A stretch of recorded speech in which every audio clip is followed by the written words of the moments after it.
Hi, folks. A very warm welcome to season 4, episode 15 of the Lemons and Pineapples podcast with me, Emma O'Brien. Today's episode, we're going to be talking about self-worth and the cult of the unavailable man. I know I can relate to having spent far more time than I'd actually like to admit to and think about pursuing or being in relationship with totally and utterly unavailable men. My first husband was completely emotionally unavailable, yet I persisted until I got fed up and stopped. But it is a pattern I didn't break for a very, very long time. And it took an awful lot of inner work to smash that cycle of constantly going after somebody who was always just a little bit out of reach, always kind of liked me. I was fun but didn't want to commit, and yet I kept persisting. So perhaps you can relate as well.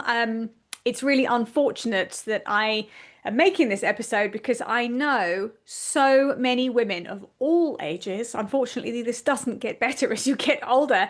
It gets better when you break the behavior pattern, but it doesn't get better as you get older. I know women of all ages who are struggling with their relationships, either being in a relationship with a man who just kind of is really avoidant and keeps them at arm's length and they can't quite pluck up the courage to can it. I know people who are in the dating pool and perpetually keep going after the same type of guy who just keeps them dangling. And these are brilliant, attractive, smart, wonderful women that are being treated like absolute crap. Hence this episode. So I'll share with you if it's one of my unavailable man horror dating stories. And there were so many red flags with this guy. And I actually look back on it now and I'm so cross with myself for persisting with this. He said to me one time, "Oh, I see you have your nails done." I used to quite religiously have gel nails done. So I said, "Oh yeah." And he said, "Reminds me of my mother a little bit." Okay. And he said to me, "If you date me, you need to make sure those nails are always looking good, yeah? Because I'm not going to tolerate chips or broken nails or anything like that. It's disgusting." Quite why I didn't give him his marching orders at that point in time, I don't know. I persisted for a little bit longer. He would always be going on about the ex that he was still madly in love with and missed, even though she cheated on him with somebody else. And I don't actually know why I kept going with it. Well, I do know why, but I at the time I look at it now and I just think, what were you doing?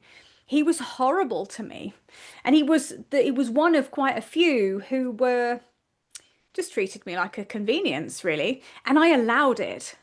And I see women I know doing exactly the same thing. And it makes me mad, actually.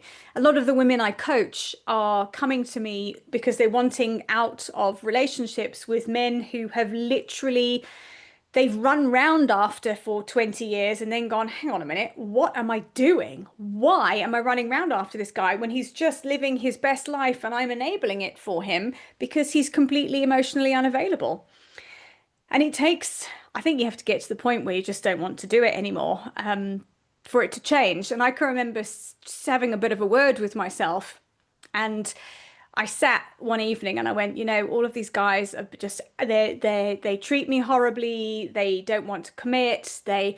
I'm convenient for them. They just, but they never really step up. And then I thought, oh, I got to put the common denominator here is me. So there's something I am doing that is attracting these situations in again and again and again. And there's something I am doing that is enabling this. So I had a long, hard look in the mirror. And the really big underpinning of all of my very poor relationship choices and the underpinning of the relationship choices I see the women I coach and the women I know having and doing is self-worth. Your sense of how much you value yourself is the thing that underpins this whole pursuit of people who are unavailable. There are a few other things that play into it, which I'm going to share because I'm going to talk a little bit more about self-worth. And these are really interesting things to just investigate a little bit. I've got a few podcasts about this as well. So have a listen to the podcasts before this. Got a really good one coming up after this one. The first thing that plays into this is your attachment style. So if you can understand your attachment style, that will really start to dictate what's happening in your relationships. And when you can understand why you behave the way you do, you can then change it. Half of the battle with changing behaviors and changing a pattern of going after unavailable people and allowing yourself effectively to be treated like shit in relationships comes down to your attachment style. So there are three main attachment styles, and that is secure. If you've got a secure attachment style, this podcast is probably of very little relevance to you. Anxious attachment style, which is seeking validation all the time from people and wondering if people don't call you, what you've done wrong. And really, this is where I sat for a long time. I've got a coaching client who had a real come to Jesus moment with a few weeks ago because of her anxious attachment style had her pursuing somebody who was treating her terribly. And we had to sit and really unpack what is going on here. There are red flags everywhere. Why do you keep throwing yourself under the bus? And when you can understand your attachment style, you understand it's not a behavior, it's not a personality problem for you, it's a behavior trait. And behavior traits can be changed, which is the wonderful thing about them. And avoidant is the other attachment style, which is wanting to be very independent, keeping people at arm's length. If you are chasing after someone who's unavailable, you probably have a quite anxious attachment style. And you are probably chasing after somebody who has an avoidant attachment style. So the very sad thing is that anxious people and avoidant people tend to pair up and then play this merry dance of push-pull, lean in, lean out, pick up, put down. And when we learn to heal our attachment style, we tend to stop getting into these patterns. So that is a big player in going after people who are unavailable and constantly being in the same holding pattern when it comes to relationships and going after unavailable men. Your attachment styles tend to be quite formed by our childhood bonds with our caregivers.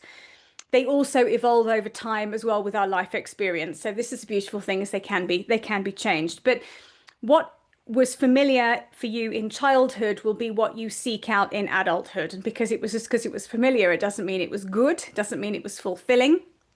For me, I have a very emotionally avoidant father. So it's not really much of a surprise the guys I ended up going out with, who would give me crumbs of attention and crumbs of affection. I'd be like, oh, look at that, I feel so special. Until I got to the point where I was like, I'm not going to tolerate crumbs anymore. But it's what we know. We tend to go and seek what we know and what we know how to navigate. So I knew how to navigate emotional unavailability. I didn't like it, but I knew how to navigate it. So it's almost this unconscious pattern that we seek out and recreate until we become conscious of the patterns and do the work to break the cycle and stop them happening. And like I've alluded to, the really big part of this is self-worth. So self-worth really is defined as a deep internal knowing that you are inherently valuable. You are deserving of love, respect, good things, safety, and a fulfilling life because you exist, because you are, not because of what you do, what you achieve, how you perform, or who approves of you. So often when we're in these situations going after very unavailable people, it's because we seek the validation. And I know, because I remember, how alluring it is when there is a man who's very aloof and very arrogant and is kind of like, ooh, you know, pretends you don't exist and then turns around and gives you all of their attention. If you are somebody for whom in childhood that was your reality, A, that's a familiar pattern for you, and B, if you have got very low self-worth and you need external validation, getting the external validation of somebody who makes it very hard for you to get it feels extra rewarding. It's horrible when you actually think about it in the cold light of day and dissect it like this. It's horrible that we allow this to happen to ourselves. And when you can start to cultivate a stronger sense of self-worth, which is an inner state, it's a way of being, you won't tolerate this anymore. I can categorically say, if I was out in the dating pool again and a man, however much I liked him, spoke to me the way I allowed people to speak to me in my early 30s, and throughout my 20s and my early 30s, I would just go, do you know what? This has been really great. Thanks for playing. Goodbye. I wouldn't even tolerate it. I wouldn't tolerate game playing. I wouldn't tolerate disrespect. I would just flat out wouldn't tolerate it. I wouldn't. And I think you've got to get to a stage of I love myself enough to choose me and not insist that somebody else choose me to let me know I'm worth it and I'm valuable. It is a self-worth is an innate sense of being valuable, and it's something that you can work on to cultivate it for yourself.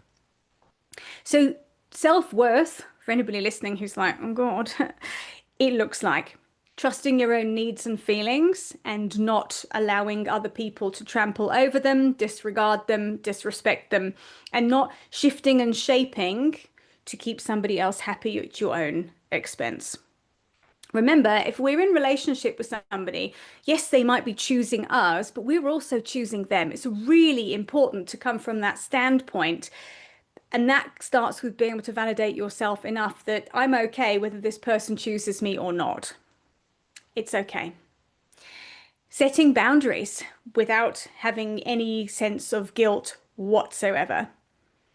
Choosing relationships that work and that honor you and allow you to be you with a chipped nail and not be judged or threatened with being dumped. If your nails aren't perfect, I'm going to dump you. I mean, at that point, I should have just gone, do you know what, my little friend, I am going to just get that door open for you and I'd like you to get out. In fact, I might even drive you home because you're so foul. Creating your own sense of security from the inside out. So feeling safe as you are, regardless of whether you're in a relationship, regardless of whether someone's called you, regardless of whether somebody else is choosing you, just being secure in yourself and really showing up as yourself, not shrinking to fit, not thinking, oh, am I too much? Am I too loud? Am I too bossy? Your needs and wants are very valid.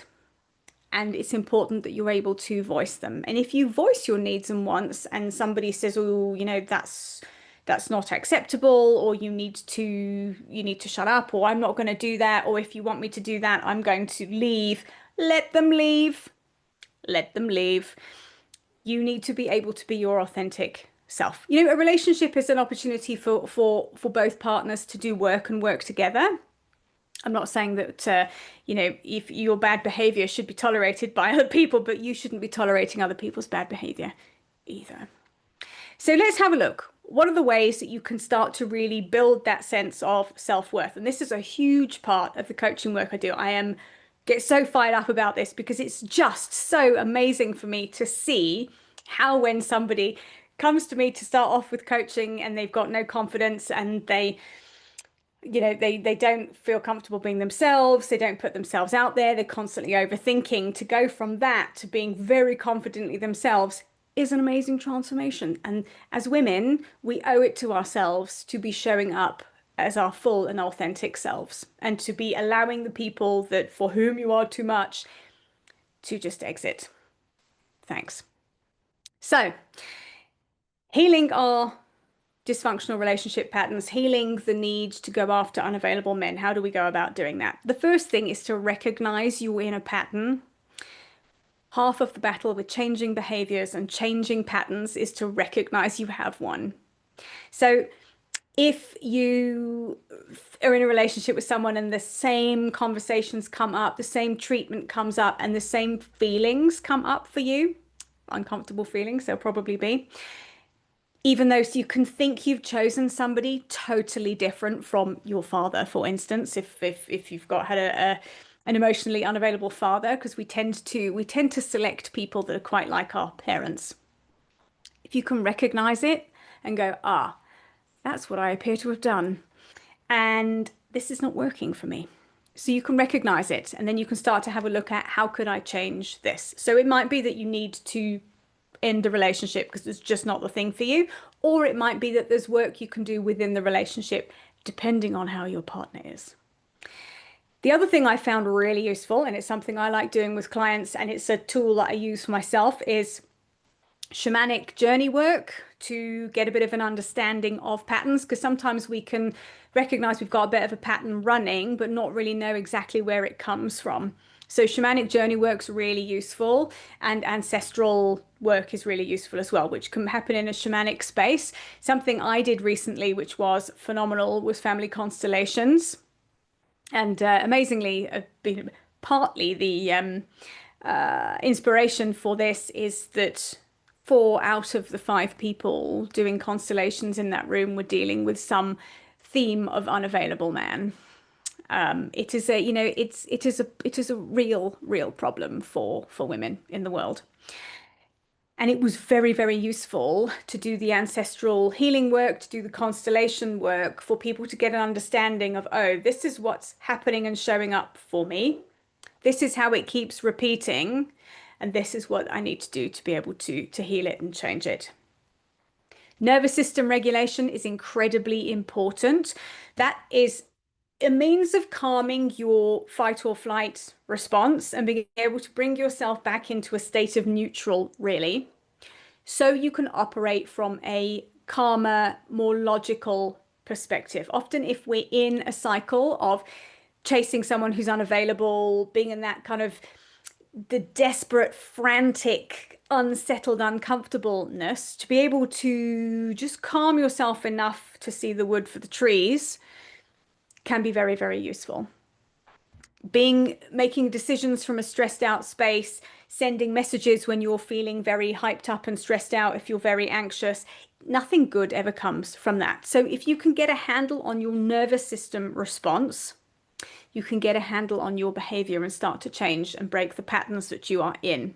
It's also very useful to be able to listen to your intuition. Our intuition can shout and scream, but if our anxiety is too high, intuition doesn't stand a chance of getting through. And often we mistake anxiety for intuition, and the two are very different. Intuition does not feel unsettling and anxious. It doesn't. So being able to regulate your nervous system and move yourself out of an anxious state allows you to have access to your intuition. So you can go, oh, okay, what is the best thing to be doing in this situation? Probably not texting this man. The other thing is to start to do some reparenting work for your inner child. So this is something I talked about in episode 13 of what it looks like to do inner child work. Often people who are in the cycle of an avoidant, anxious attachment setup, people who are going after partners who are unavailable, are repeating childhood stuff. They're being driven by a childhood wound, which is leading the show. And when we can start to do some inner child reparenting work on that wound, the wound stops running the show. We can start to give ourselves what we didn't get as children, but give it to ourselves rather than seeking it from somebody else. Because it just perpetuates if you're asking somebody else to heal the broken bits of you. Great quote I saw on Instagram is, we're not responsible for the traumas that happened to us in childhood, but we are responsible for healing them. Reparenting and inner child work is really important for doing that.